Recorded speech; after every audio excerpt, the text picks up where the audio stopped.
This week's episode is about worship and justice. I'm Rachael Keefe, and this is Monday's Muse.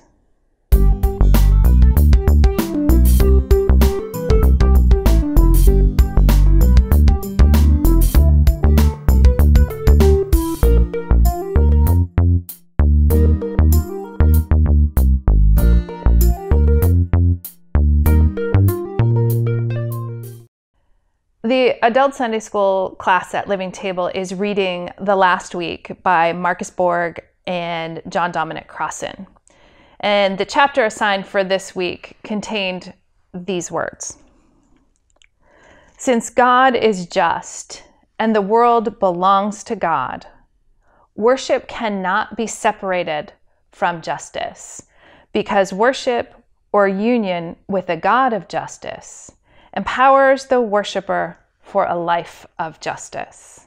Those words really struck me as true and powerful. We don't very often think about the connection between worship and justice, or worship and what happens outside in the world. So much so that I've often read that millennials criticize the church for doing nothing outside the walls of the church. The expression is, there's nothing after the benediction. And while I don't necessarily agree that that's 100% true, I do believe we don't really think about it very much.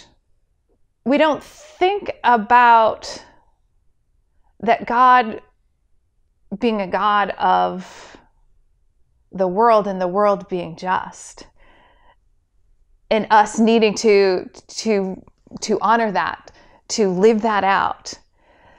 I think about all the ways in which worship can move us, and we often think that's about us personally. Worship can make us feel good. Worship can connect us to other people. Worship gives us an opportunity to offer God praise and thanksgiving. But worship should also be empowering, so that we bring that power of the Spirit that often flows through worship out into the world in real ways that bring justice. Throughout the scriptures, there are cautions and warnings against forgetting God's ways, the ways of justice. You know what they are: feeding the hungry, caring for the poor, welcoming the widow and the orphan and the alien. These are concepts that are present throughout Scripture, and Jesus expounds on them. Love your neighbor as yourself. Whatever you do to the least of these. This is justice. This is what justice looks like, that we care for the most vulnerable among us. I don't have any concrete ways to say go and do this, because I think we often do it, at least in part.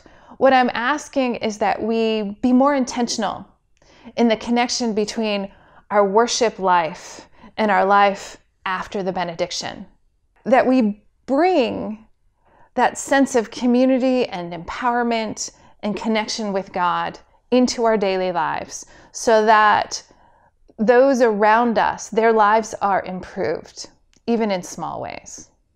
So I encourage you to think about the connection between worship and justice in your own life and in the life of your faith community.